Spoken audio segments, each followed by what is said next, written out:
Access Minnesota, issues that matter to you. Access Minnesota brings you the newsmakers and the stories that shape our everyday lives, with analysis from University of Minnesota faculty experts. The Mississippi River could be described as America's main artery, starting with a trickle in Bemidji, Minnesota.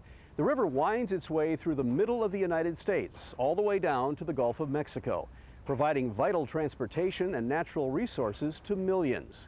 Here at St. Anthony Falls, the site is significant to the creation of Minneapolis. The mills that congregated along the falls in the mid-1800s set the city's economy in motion and gave Minneapolis the reputation as the flour mill capital of the world. This month on Access Minnesota, we devote the show to the Mississippi River. We'll examine the river's historical significance, the current threats facing its waters, and plans for future riverfront development. First, we begin the show by taking a look at a recent program at the University of Minnesota dedicated to examining all aspects and issues that surround the river. Patrick Nunnally is a research associate in the Institute for Advanced Study at the University of Minnesota. Patrick, welcome to Access Minnesota. Well, thanks for having me. Tell us about the River Life program at the university. Tell us more about the purpose of the website and how does the River Life Center fit in with the mission of the university?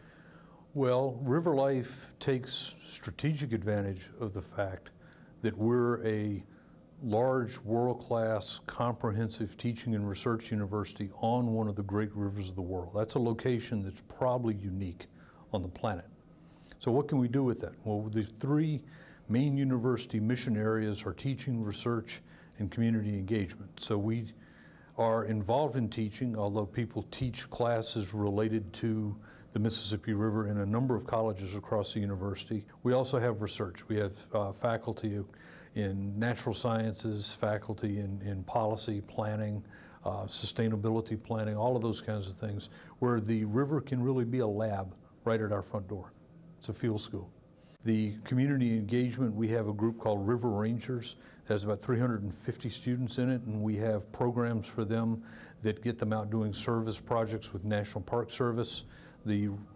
Most of the campus on the Minneapolis side is in a national park, the Mississippi National River.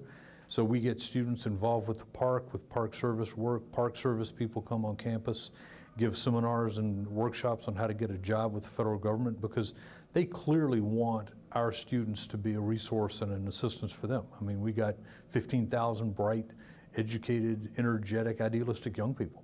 My name is Paula Getter. I'm a park ranger for the National Park Service here in the Twin Cities, part of campus. Right behind us on the floor, we've got our floor graphic here today. It shows the 72 miles of the Mississippi River that's a national park. And we're out today telling students about this great national park that they go to school in. And we're promoting the student group, which is River Rangers.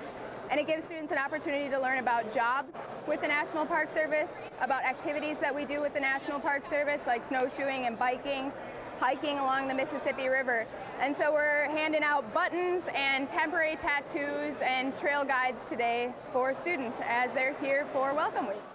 Since the river basically bisects the Minneapolis campus, divides it into an east and west bank, what kind of influence on the river has the university had historically? Very little, actually. The university, like the communities of Minneapolis, St. Paul, in which we're located, has historically turned its back on the campus. If you think about 30 or 40 years ago, downtown Minneapolis had the area around St. Anthony Falls that was largely abandoned railroad and milling. St. Paul had abandoned railroad yards in what's now the Bruce Vento Sanctuary. The university never had quite that big a spatial or physical impact, but we didn't help it any either. Most of the land on the university precinct, if you will, around the river is owned by the Minneapolis Park Board. We actually own very little of it. So we're starting now to begin to explore ways we can work with the Park Board to take something like Bohemian Flats, which the Park Board is going to engage in master planning with in a couple of years, and see if that's something that we can be helpful to them on. There's beginning to be work. There's a master plan for the campuses about 4 years ago that stipulates we'll take better care of the Mississippi. That's happening through a lot of work that university operations and facilities is doing with regard to taking better care of the water that falls on the campus. So the water, it rains, water falls on the campus. It now absorbs better. We're not putting as many fertilizers on our open spaces as we used to. I don't think we'll ever let Northrop Mall grow up into prairie grass, but we'll always have grass there. But we maybe won't have that tailored quite so much. We'll have the clippings stay on the ground where they can be absorbed in. That's all water-friendly landscape treatments, and our facilities operations is doing a really good job with that.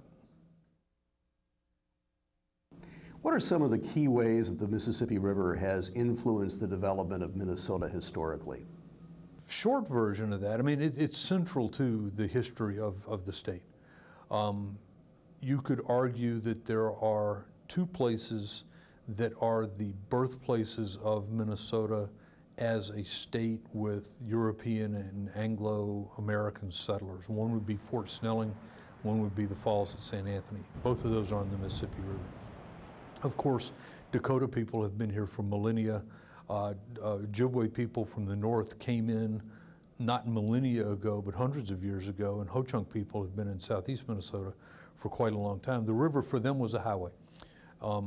Before the state came, this was how you got around. And as we began to think of a state called Minnesota, the iconic flour milling, General Mills, Pillsbury, these worldwide, globally recognized names that come from, they're recognized across the world. They come from Minnesota. They are river-oriented names from the Falls at St. Anthony.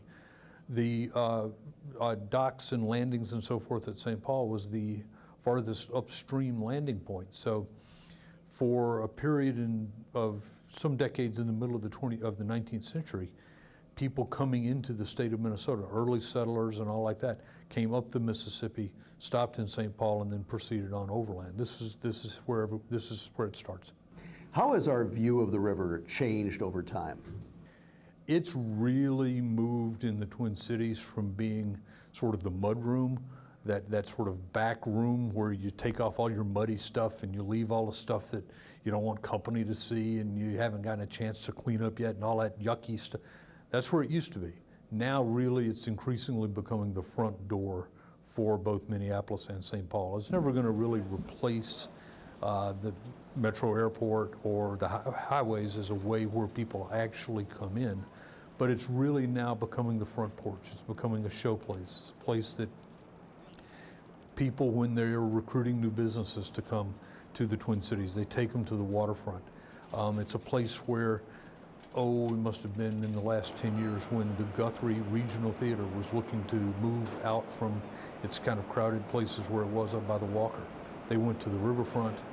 That was sort of a vote of confidence that the riverfront is where there's going to be a center of activity ongoing for a long time. Is the river still as crucial to our economy as it was back in the milling days? Actually, it's not. But that's kind of a deceptive answer just in its simplicity. It's not as crucial because in the milling days, really between the 1880s and 1930s, Minneapolis led the world in the production of flour. A economic industrial engine like St. Anthony Falls at the height of milling generated such a high percentage of city jobs. When you think about it, you have the world's leading concentration of flour production and direct drive hydropower. Well, you have to have all kinds of ancillary things going on right around that. You have to have all kinds of people who were building and repairing equipment. The Nicollet, what's now the Nicollet Island Inn, used to be the Island Sash and Door Factory. They were making sash and doors, and there was permanent need because they had so much infrastructure right there that needed doors and windows and all this sort of stuff. So nothing really could be as central to a city the size of Minneapolis now as flour milling was 125, 130 years ago. That said, the growth of the city, the next generation of the city as a post-industrial place, as a place where what Richard Florida calls the creative class can decide to want to live, the riverfront is essential for that. North Loop is one of the prime growth areas in the city right now. downtown east, downtown west, over into northeast side. All of those are areas where the proximity to the river, to the amenity values that it has with the trails, the open space, all of that sort of stuff, that's part of that's central to the way Minneapolis is positioning itself for the next few decades. How has the Mississippi River fared ecologically, environmentally over the decades? If we look back at some rivers in other cities, Cleveland comes to mind immediately, where its river infamously started on fire some 20, 30 years ago. And it wasn't the first fire they'd had. Has the Mississippi largely avoided catastrophes like that? Has our stewardship of the river been better perhaps here than it has been elsewhere? How would you react to that? No, actually, I don't know that our stewardship until the 1970s has really necessarily been better. We've had a different constellation of nearby industries. What caught fire in the Cuyahoga was material from some of the factories that bordered the river that had gotten into the river. There was a lot of flammable material in there, and that's what it was that combusted. We haven't really had so much of that kind of industry alongside our river up here.